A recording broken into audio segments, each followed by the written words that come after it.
লাবিব দুইটা চোখের পানিগুলো ছেড়ে দিয়ে কান্দে রে মুসলমান। নবীজি যখন দেখলো আমার তেলাওয়াত শুনিয়া লাবিব দুইটা চোখের পানিগুলা ছেড়ে দিয়ে কাঁদতেছে, নবীজি লাবিবের চোখে পানি দেখিয়া তেলাওয়াতটা বন্ধ করে দেয়। কারণ যেই মানুষটা কোরআন তেলাওয়াত শুনিয়া কান্না করে দিল নরম হয়, বোঝা গেল কোরআন তার দিলের ভিতরে ধাক্কা লাগায় দিছে। ঠিক কিনা জোরে বলেন?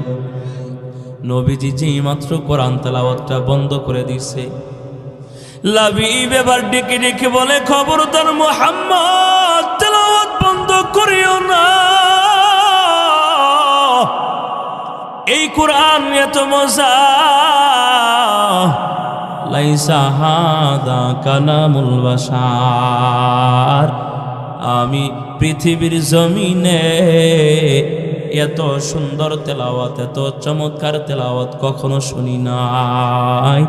দিলের ভিতরে সাক্ষ্য দেয় এই তিলাওয়াতটা তুমি মুহাম্মদের বানানো না, অবশ্যই এই তিলাওয়াতটা তোমার মালিক আল্লাহর পক্ষ থেকে বানানো।